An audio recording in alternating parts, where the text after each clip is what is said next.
Welcome to worship. So we're glad we can be together again. Today, as we continue on in our Bible adventure, we're going to be taking a look at the life of Job.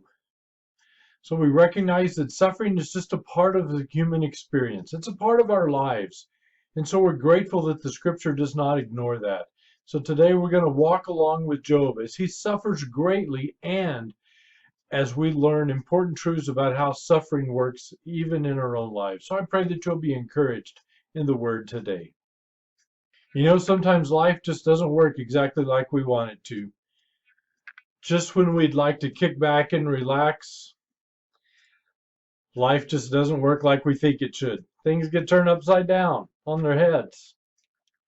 Life takes funny twists and turns. Life can get irritating. And we learn picking at a problem often just makes it worse. Sometimes much worse.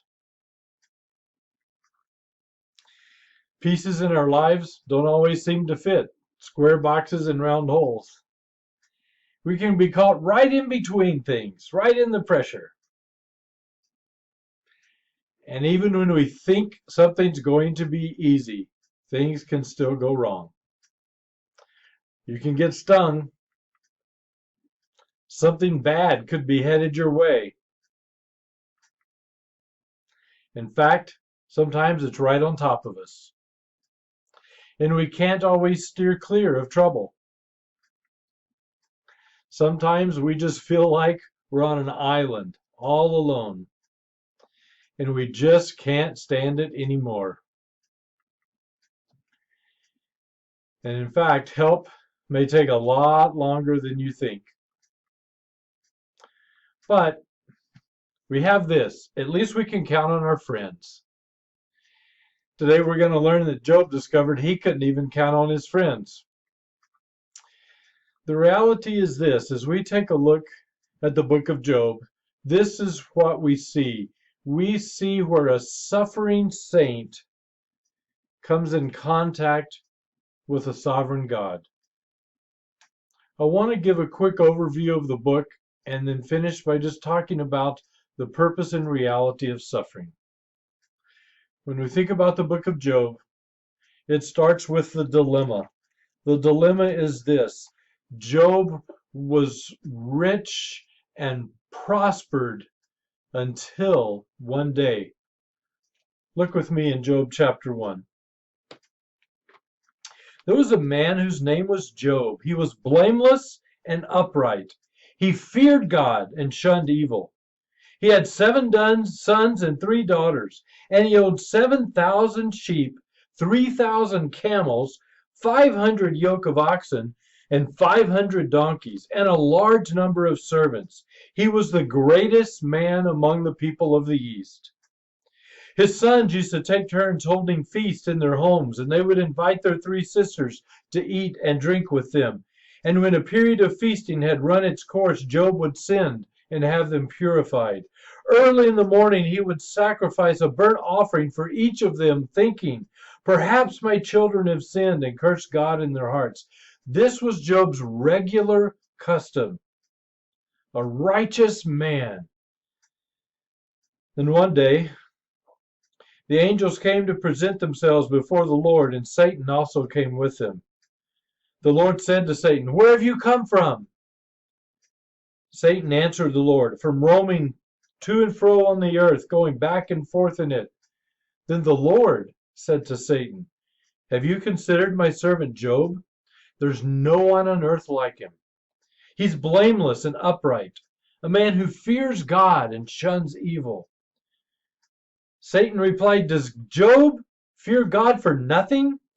Have you not put a hedge around him and his household and everything that he has? You have blessed the work of his hands so that his flocks and herds are spread throughout the land. But stretch your hand and strike everything he has, and he will curse you to your face. The Lord said to Satan, very well then, everything he has is in your hands, but on the man himself do not lay a finger. Then Satan went out from the presence of the Lord. Notice what Satan does. One day when Job's sons and daughters were feasting and drinking wine at their oldest brother's house, a messenger came to Job and said, "The oxen were plowing and the donkeys were grazing nearby, and the Sabeans attacked and carried them off. They put the servants to the sword, and I am the only one who has escaped to tell you." And while he was still speaking, another messenger came and said, "The fire of God fell from the sky and burned up the sheep and the servants, and I am the only one who has escaped to tell you." And while he was still speaking, another messenger came and said, "The Chaldeans formed 3 raiding parties and swept down on your camels and carried them off. They put the servants to the sword, and I am the only one who has escaped to tell you." And while he was still speaking, yet another messenger came and said, "Your sons and daughters were feasting and drinking wine at the oldest brother's house, when suddenly a mighty wind swept in from the desert and struck the 4 corners of the house. It collapsed on them, and your sons and daughters are dead. And I am the only one who has escaped to tell you." At this, Job got up and tore his robe and shaved his head and fell to the ground in worship and said, "Naked I came from my mother's womb, naked I will depart. The Lord gave and the Lord has taken away. May the name of the Lord be praised." In all of this, Job did not sin by charging God with wrongdoing. But Satan wasn't done with him yet. On another day, the angels came to present themselves before the Lord, and Satan also came to present himself. And the Lord said to Satan, "Where have you come from?" "From roaming through the earth and going back and forth in it." Then the Lord said to Satan a second time, "Have you considered my servant Job? There's no one on earth like him. He is blameless and upright, a man who fears God and shuns evil, and he still maintains his integrity, though you incited me against him to ruin him without any reason." "Skin for skin," Satan said. "A man will give all he has for his own life. Stretch out your hand and strike his flesh and bones, and he will curse you to your face." So the Lord said to Satan, "Very well then, he's in your hands, but you must spare his life." So Satan went out from the presence of the Lord and afflicted Job, afflicted him with painful sores from the soles of his feet to the top of his head. So then Job took a piece of broken pottery and scraped himself with it as he sat among the ashes. And even his wife said to him, "Are you still holding on to your integrity? You should curse God and die." And Job replied, "You're talking like a foolish woman. Should we accept good from God and not trouble?" And in all of this, Job did not sin in what he said. So as the book opens, we see an incredible tragedy falling upon Job. Not just a tragedy, but a series of tragedies. He loses all of his possessions. He loses all of his children. He loses his health to the point where he's ready to die, we'll see later in the book. And all he has left is his wife, and his wife tells him he should die and just end it all. We find Job at the very bottom, in the very depth of suffering. For the rest of the book, Job and his friends who arrive to comfort him, Job and his friends are going to wrestle with suffering in the life of the righteous. As we continue on in the book, we see a series of speeches. And what happens is Job and his 3 friends argue back and forth about what has happened to Job. And his 3 friends who initially come and sit in comforting silence with him began to speak. And when they speak, they turn from friends to accusers. As we think about the friends' perspectives, the first one to speak is Eliphaz. His argument, his explanation for Job's circumstance could be summarized this way. Consider now, Who, being innocent, has ever perished? Where were the upright ever destroyed? As I have observed, those who plow evil and those who sow trouble reap it. At the breath of God they perish, and at the blast of his anger they are no more. Eliphaz's argument is this. From his own observation, he has seen that the wicked perish, and that the innocent prosper, that the wicked come to their doom. And so when he looks at Job's life and he sees the incredible suffering in Job's life, there's only one conclusion for Eliphaz, and that's this. If the wicked come to their doom, and if it seems like Job is come to his doom, then Job must be wicked. Yes, Eliphaz, who had come to comfort him, in fact, only attacks him, only in turn condemns him. His second friend speaks in this cycle of debate as well. His name is Bildad.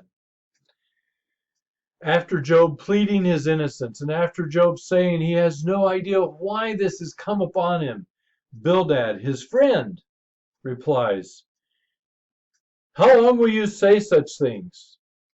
Your words are a blustering wind. Does God pervert justice? Does the Almighty pervert what is right?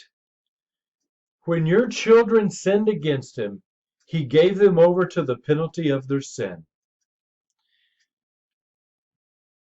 Bildad said not only does God not pervert justice, but Bildad takes his argument even deeper into offense as he begins to describe the loss of Job's children. Anybody who's tried to minister or comfort someone else knows how foolish it is to say to someone who is grieving the loss of their children, perhaps they deserved it. Bildad comes alongside, and you can see there in chapter 8, verse 4, your children must have sinned against him, and God gave them their reward. I would hope that none of us would ever be Bildad. Not only the arrogance to suggest that you know why people perish, you understand the reasons, but also the harshness to come to a grieving father and tell him, I think your children got what they deserved. It's the furthest thing from comfort that Job's friends bring him. The third friend is named Zophar. He brings a tiny measure of comfort, not as harsh as Bildad, but not far from it. Zophar's perspective is, yes, the wicked can flourish, but only for a time. Listen to these words. Surely you know how it has been from of old, ever since mankind was placed on the earth, that the mirth of the wicked is brief, the joy of the godless lasts but a moment. Whereas Bildad and Eliphaz immediately jump to this formula, Zophar says, no, sometimes the wicked do flourish, but not for long. And so what we see from these three friends is a very mechanical view of why suffering occurs. The view simply says this: God blesses the righteous, God punishes the unrighteous. Therefore, if someone seems to be punished, they must be unrighteous. It is such a mechanical formula. It is such a simplistic view of life. But let's pause and think about our own lives. How many times do we conclude if something goes wrong in our life, God must be judging us? There must be something wrong with us. We've brought it on ourselves. How many times have we looked at someone who has many possessions and thought, They must be living right. God is blessing them. God is with them. While it is often true, generally true, that God blesses the righteous and punishes the unrighteous, it is not a formula. It is not a mechanical. It is not that strict. Those who preach a prosperity gospel, a health and wealth gospel it's called at times, make this very same mistake. They believe that it is God's desire, God's plan for everyone that they would be prosperous. And if you are not prosperous in your life, there's something missing. Maybe it's faith, or maybe there's sin in your life that you need to deal with. But they reduce life to a mechanical formula that says prosperity is the goal, and we get there through righteousness. We get there through faith.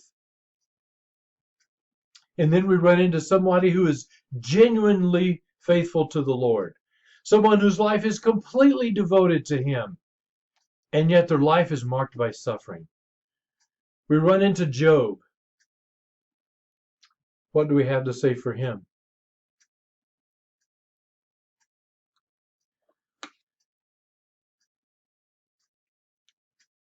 As the book moves forward, it builds to a close with 3 speeches. One by Job, in which he continues to claim his innocence, and his desire is this: if he could only see the Lord face to face, if he could only meet him, if they could only have a conversation, then Job is convinced he could show God his life and things would be made right. And then a 4th friend, Elihu, speaks, and he suggests that sometimes suffering is for God's purpose. He suggests that these speakers, Job and his 3 friends, have jumped to conclusions because of their lack of wisdom. And then, of course, we all know when God speaks, Job gets his wish. Job had said, oh, if he could only see God, if he could only speak with him, things would be made right. Listen to these words. Job wanted to meet face to face, talk with God. And so in chapter 38, verse 1, God speaks.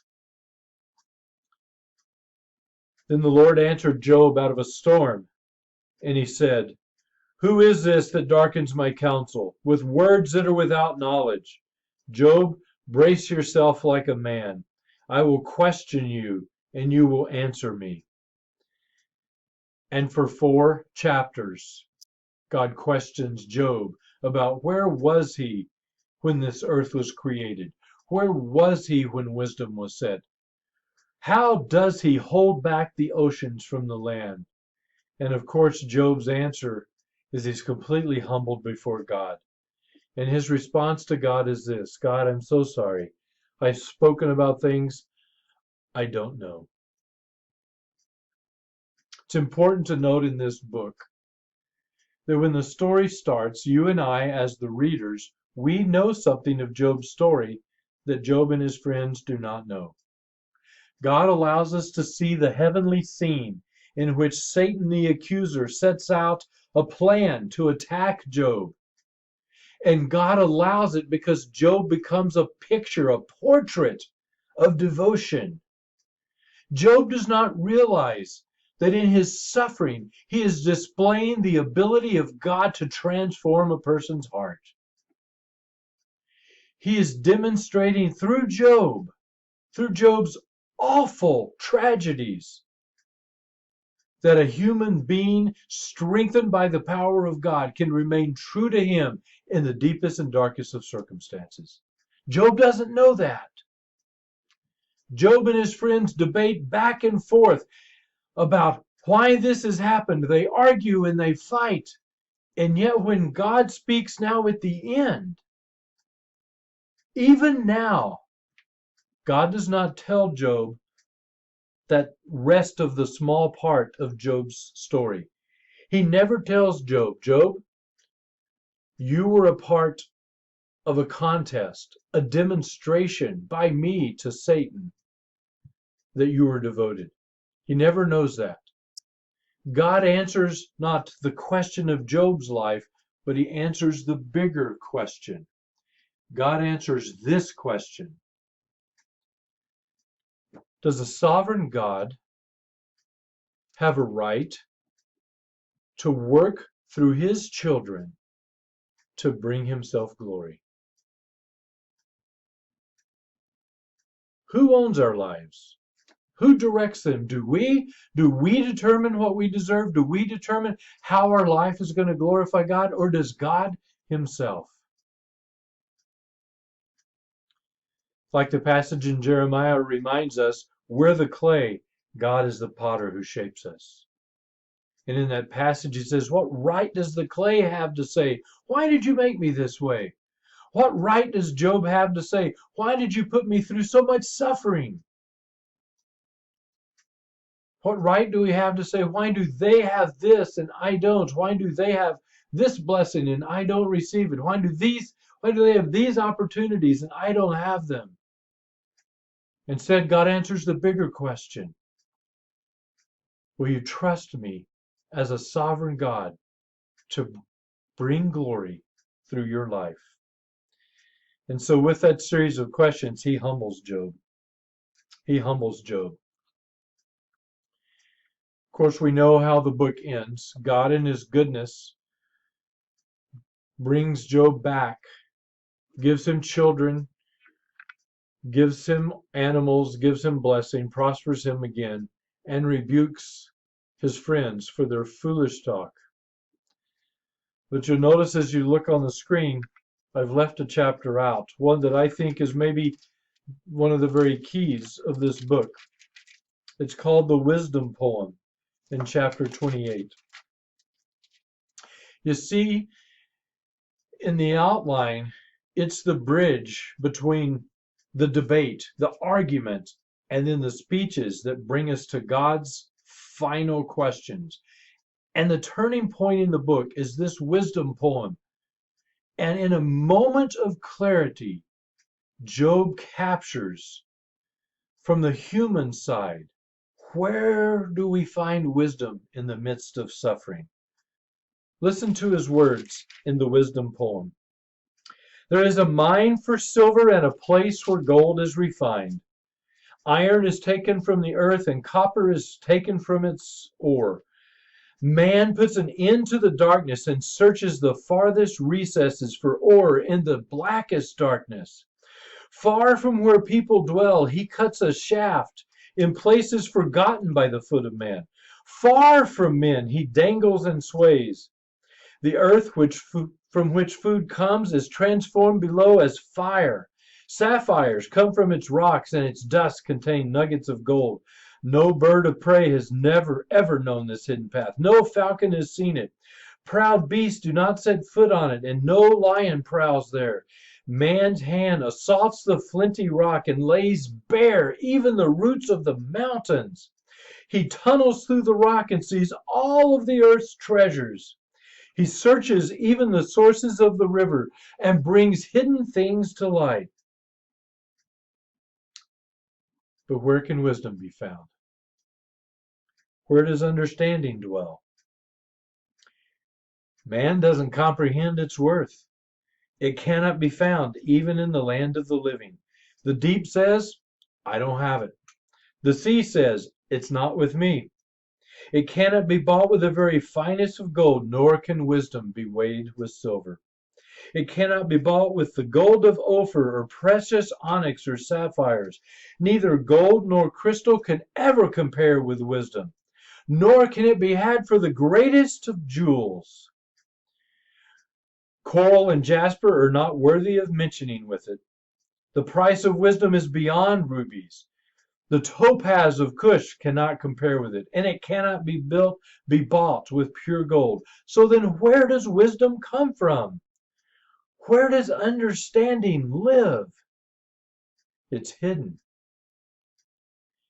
It's hidden from the eyes of every living thing, concealed even from the birds of the air. Destruction and death say, only a rumor of wisdom has reached our ears. but God understands the way to it. God alone knows where wisdom dwells. For he views the ends of the earth, and he sees everything under the heavens. When he established the force of the wind and measured out the waters, when he made a decree for the rain and a path for the thunderstorm, then he looked at wisdom and appraised it, and he confirmed it and tested it. And God said to man, the fear of the Lord, that is wisdom.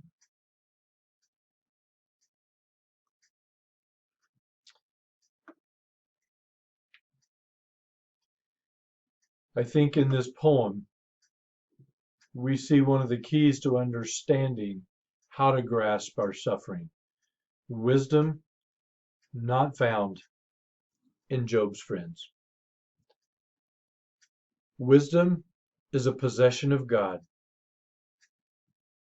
It's no wonder then why God teaches us in James chapter 1 that when we face trials of many kinds, we can ask God, who gives wisdom freely. The fear of the Lord is the beginning of wisdom. The devoted prayer asking for wisdom in the midst of our suffering, that's what brings wisdom. Now then, does that mean if I pray and ask God to give me wisdom in my trial, that He's going to give me understanding and insight of why I'm in the midst of that trial? Am I going to get something that Job does not have? Is that what wisdom really is? No. Wisdom is not having the God view, understanding all the intents, all of the purposes, all of the reasons why. That's not wisdom. Wisdom for us is knowing how to live righteously in the midst of suffering. How do I take the next step forward? How do I please God in the midst of this? How do I live in such a way that I show my fear of the Lord? That's wisdom.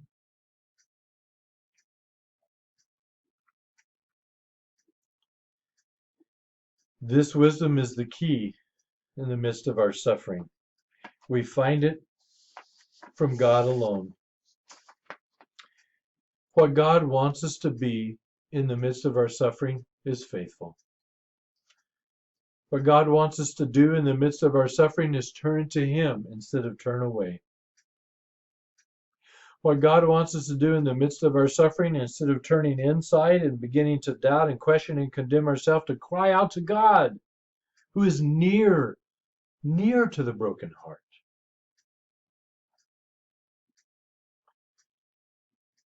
Even though Job and his friends lived thousands of years ago, they share one of the same struggles we all do. We not only struggle with why we suffer, but we struggle with this common flaw. In the midst of suffering, we believe there's only one goal. We believe that goal is this: to escape. We believe if we suffer, God must be against us, so we have to get out from under it.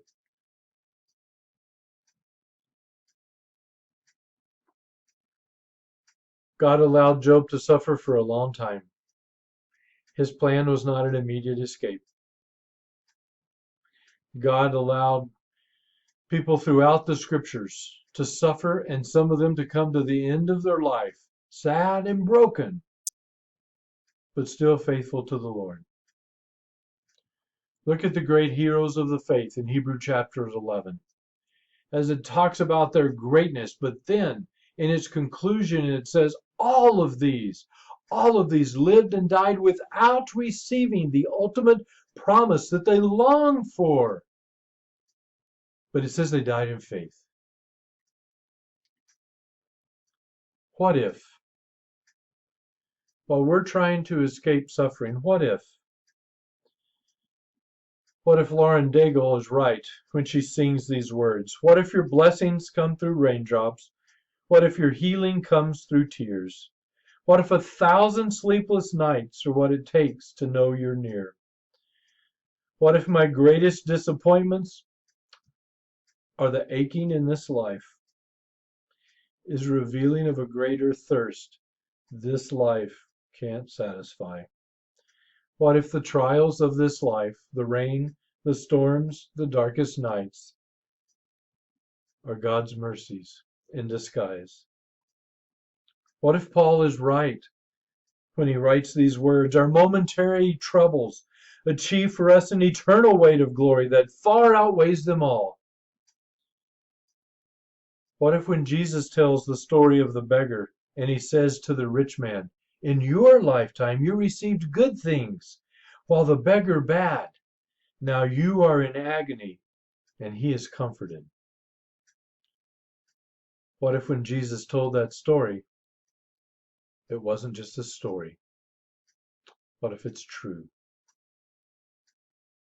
In the darkness,